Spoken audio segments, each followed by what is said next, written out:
ओम श्री गुरुवे नमः। भाइयों और बहनों, सभी को प्रणाम। पिछले वीडियो में आपने सुना कि देवता वो होते हैं जो सदा देते रहते हैं। देने का भाव, त्याग की भावना ही मनुष्य को देवता बनाती है। स्वर्ग और नरक की स्थिति भी इसी धरती पर देखी जा सकती है। सुसंस्कारी परिवार स्वर्ग है तो संस्कार विहीन परिवार, भौतिक धन संपत्ति साधन सुविधा होने के बाद भी नरक ही है। प्रत्येक व्यक्ति को अपने स्वभाव व प्रकृति को देवता के समान बनाना चाहिए।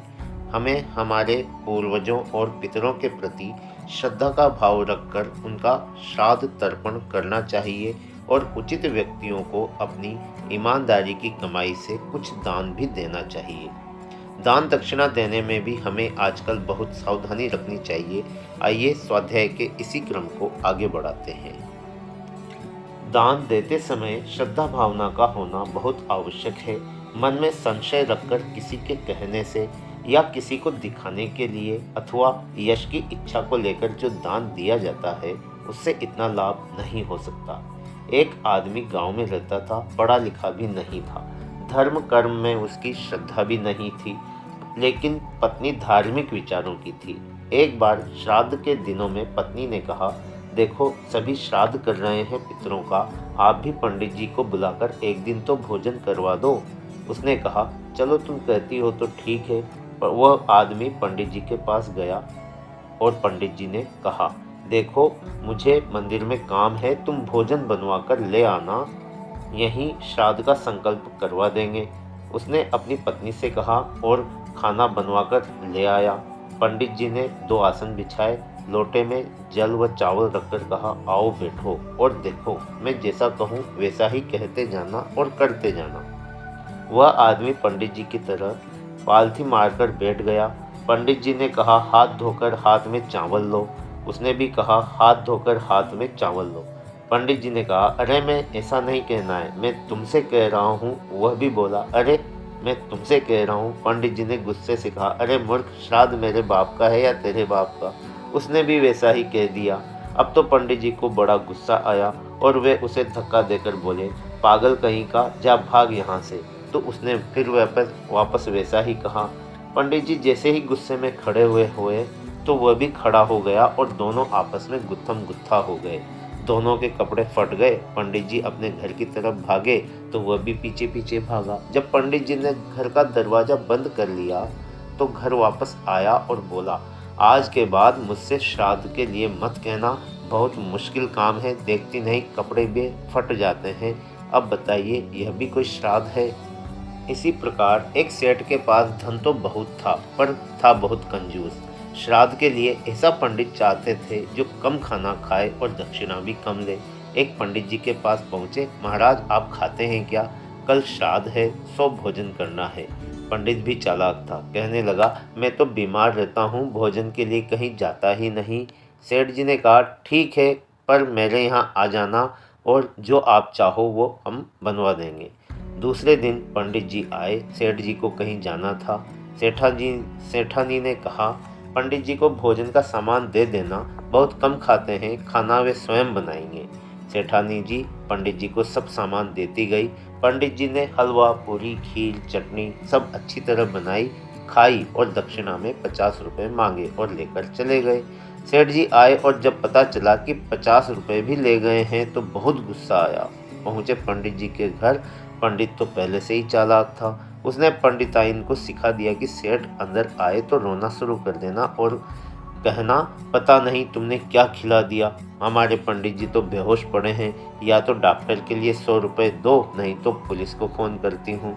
सेठ जी ने घबराकर 100 रुपये और दिए और जान बचाकर घर वापस आए।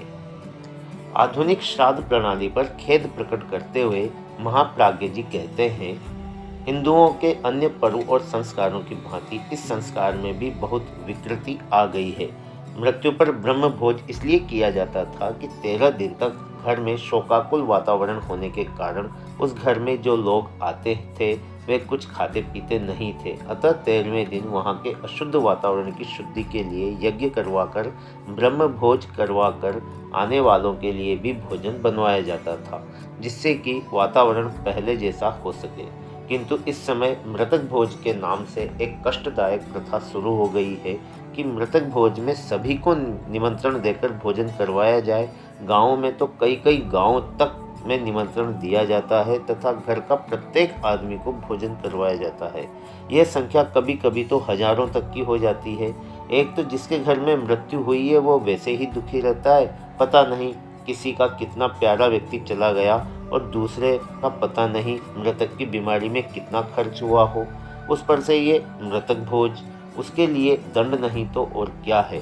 कभी कभी तो ऐसी दुखद परिस्थिति उत्पन्न होती है कि किसी के घर का चिराग बुझ जाता है, माता पिता का जीवन असह्य और मृतक तुल्य हो जाता है, पर तब भी उससे मृतक भोज करना पड़ता है, नहीं तो लोग उसकी आलोचना करते हैं। एक सेठ के इकलौते बेटे की मृत्यु हुई तो पागल सी होकर उसकी माता ने उसके बहुमूल्य वस्त्र, सोने की चेन, घड़ी आदि सब शव के साथ रख दिए। जब उसे गंगाजी लेकर आए तब 12 बजे थे। उस समय वहाँ मुर्दा घाट पर पंडों की ड्यूटी बदली जाती थी। उस लड़के के वस्त्र, धन, चेन आदि देकर 2 पंडों में आपस में लड़ाई हुई और सिर फूट गए। एक कहता था इस समय मेरी ड्यूटी है, इस सामान को मैं लूँगा, और जबकि दूसरा कहता है कि मेरी ड्यूटी का समय आ गया है, इस सामान को मैं लूँगा। इस समय मनुष्य की संवेदनशीलता समाप्त हो गई है। उस संवेदना को जगाने की आवश्यकता है। आप सबको ये संकल्प लेना चाहिए कि हम मृतक भोज में शामिल नहीं होंगे। इस कुप्रथा का अंत बहुत आवश्यक है। इस प्रकार के श्राद्ध तर्पण से कोई लाभ नहीं। दान सत्पात्रों को श्रद्धापूर्वक दिया जाना चाहिए। सच तो यह है कि जीवित रहते ही माताजी पिताजी की सेवा की जाए और वृद्धावस्था में उन्हें किसी प्रकार का कष्ट या चिंता न रहने दी जाए, तभी संतान सुयोग्य संतान कहला सकती है। यह नहीं होना चाहिए कि जियत पिता से दंगम दंगा, मरे पिता पहुँचाए गंगा। अर्थात जब पिता जिंदा थे तब तो दंगम दंगा हो रहे थे और मरने के बाद उनको गंगा जी पहुँचाया जा रहा है। उनकी मृत्यु के पश्चात सदाचारी, त्यागी व परोपकारी बनकर उनकी संपत्ति का सदुपयोग करना चाहिए। श्राद्ध का मतलब केवल पंडित को भोजन कराना, दान देना अथवा पिंडी बनाकर पिंडदान करना अथवा जल तर्पण ही नहीं है। यह तो कर्मकांड है। असल में तो श्रद्धा सहित पूर्वजों का संचित धन तथा अपने द्वारा उपार्जित धन भी पूर्वजों के नाम पर धर्म कार्य में खर्च होना चाहिए, तभी सच्चा श्राद्ध हो सकता है। पूर्वजों के नाम पर विद्यालय, अस्पताल, अनाथ आलय आदि बनवाने में यही भावना रहती है। पुत्र सुयोग्य हो तो पितरों को भी मुक्ति मिलती है। अयोग्य पुत्र होने पर उनका यह लोक और परलोक दोनों नष्ट हो जाते हैं। इस परंपरा की प्रशंसा शाहजहां ने भी की थी कि हिंदू तो मृत माता पिता के लिए इतना दान श्राद्ध तर्पण करते हैं, और उसके पुत्र ने तो धन के लालच में जीवित पिता को ही कैद में डाल दिया था। पितरों के प्रति सच्ची श्रद्धा यही है कि उनका उपार्जित धन उन्हीं के नाम पर खर्च कर दें। ऐसी संतान को पाकर मनुष्य को सद्गति मिलती है। साधकों की जिज्ञासा शांत करते हुए महाप्राज्ञ ने कहा, हे जिज्ञासुओं, पितरों के प्रति श्रद्धा भाव रखकर उनकी प्रसन्नता के लिए मृत्यु दिवस या पर्व समारोह में अथवा पितृपक्ष में जो श्राद्ध कर्म इत्यादि किए जाते हैं, उससे वे प्रसन्नता का अनुभव करते हैं। और यह कहा जाता है कि श्राद्ध से तृप्त आत्माएं अपने वंशधरों की परोक्ष सहायता भी करती है, और यदि वे रुष्ट हो जाएं तो वे अनिष्ट भी कर सकती हैं। महर्षि अरविंद के संबंध में एक प्रसिद्ध है कि जब वे अलीपुर जेल में थे तब 2 सप्ताह तक लगातार स्वामी विवेकानंद की आत्मा ने उनसे संपर्क किया था। इसका वर्णन उन्होंने स्वयं किया है। तुलसीदास के बारे में तो कहा जाता है कि जब जब कोई उनका अनिष्ट करने आता था तो 2 बालक उनके द्वार पर धनुष बाण लेकर खड़े मिलते थे। पितरों द्वारा सहायता करने की धारणा हिंदुओं में तो है ही, किंतु पश्चिमी देशों में भी इस प्रकार की घटनाएं देखने को मिलती है। सेंट जॉर्ज की आत्मा ने मॉन्स की लड़ाई जीती। नेपोलियन की मृत्यु की सूचना उसकी पितर सत्ता द्वारा मिली थी। डगलस होम की सहायता प्रेतात्माएं करती थी। कहने का तात्पर्य यह है कि पितर अपने स्तर के अनुरूप सदैव अपने संबंधियों की सहायता करते हैं। गुरुदेव का संदेश सब में नव जीवन का संचार कर रहा था। जो लोग रोते हुए आए थे उनके मन में शांति थी।